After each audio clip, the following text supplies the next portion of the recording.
Sleepy Hollow Season 2, Episode 4, Go Where I Send Thee. A really good episode. I enjoyed the main story. The best part of the episode I'm definitely going to save for later, at least my favorite part of the episode. But overall, I thought it was pretty cool. We got another pseudo history lesson, which I always really enjoy. I meant to mention that in the episode with the Judas coins. It's cool how they kind of mix that. Like some stuff, you can tell what's real, and then once it gets to the magical stuff, you can tell that it's fake.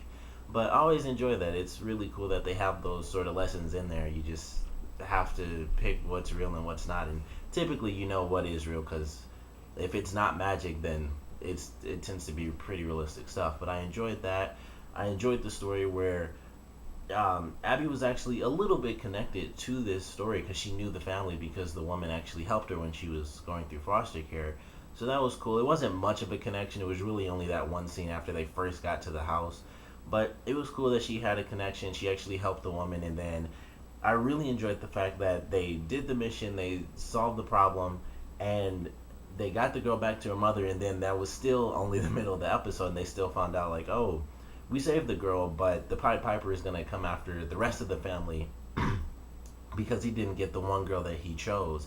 So it was really cool that they solved the issue, and then it went to a whole other issue where the woman had to decide whether or not she would let three of her adopted children die or let her one daughter die. So it was like three versus one type of thing, and either way, it was, of course, a horrible decision, but it was really cool. I enjoyed that part of the story where they solved the issue and they were just going to go back and kill the Pied Piper anyway. And then it was a whole nother layer on top of that. It wasn't just another battle, it was a race against time. So that was really cool. A nice little element to the story. The Pied Piper himself was a pretty interesting villain for the episode. He had super speed. He was, when they showed the part in the past when he killed all the redcoats, it made me think of Assassin's Creed, which it probably did the same for a lot of you guys. It was like, man, he's like just moving around killing people, like he should have been an assassin or something. But he goes around, he's just stabbing people up. There was a lot of stabbing in this episode. I think it's the most stabbing we've ever seen. And he even got his arm chopped off at the end of this episode when Ichabod fought him, which I also thought was really cool because we don't really get to see any hand-to-hand fights in this show. That doesn't tend to happen because they're dealing with the horsemen, and he either has a shotgun to blow them away, or they can't exactly get close because he's super powerful, and he'll just swing his axe and take them down. Or, of course, dealing with war, he has a giant flaming sword and is really just a giant, suit of armor. So there's really no fight going on there. But it was cool to see that fight. Like I said, the Pied Piper as a villain was pretty interesting. He had like the staff that he was using to fight them was pretty cool, and then he would just spin it to mess with them. So I enjoyed the fights that they had. We got to see Hawley come back in this episode, and he looked just like Nathan Drake. So if you don't get that reference, just Google Nathan Drake and you'll see what I'm talking about. But I think that's kind of the point because it's just a treasure hunter type of character. He is really a privateer. He's a mercenary, and he goes around. He gets whatever someone pays him to get, and he doesn't really give a crap who is going to. And in this episode, of course, if he did give a crap, then that wouldn't have ended up going to Ichabod's son. I can't think of his name. I think Henry. So I don't know what he's gonna do with that. I mean, it was broken, but he crushed it. So whatever his plan is, maybe it's to summon the Pied Piper. He probably thought, if I can get one of the pipes that he formed and that he's used, then maybe if I can create some sort of spell and he'll be like a pseudo horseman or something like that. So it'll be interesting to see if he does end up coming back and he's under Henry's control.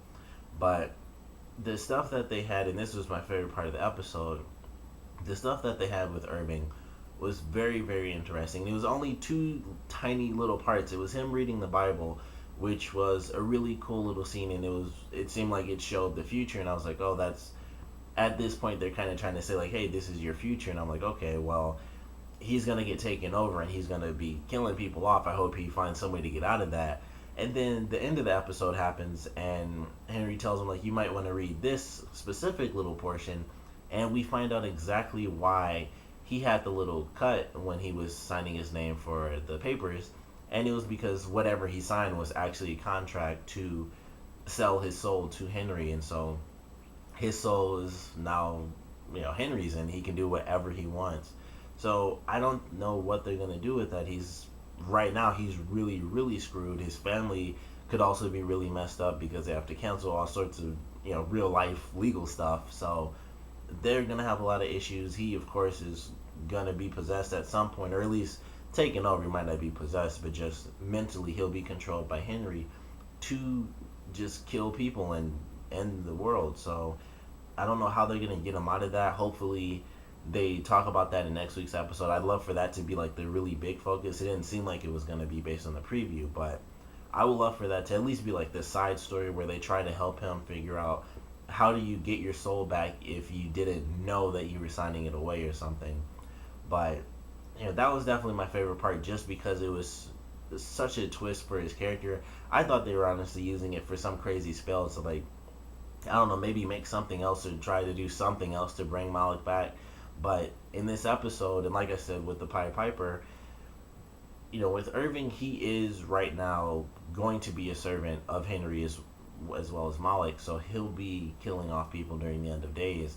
And with the Pied Piper, he could be trying to create a spell to basically control him as well, and he already made the deal with Malik, so it could just be to let him know, like, hey, you don't have to go through this cycle every single generation with the Lancaster family.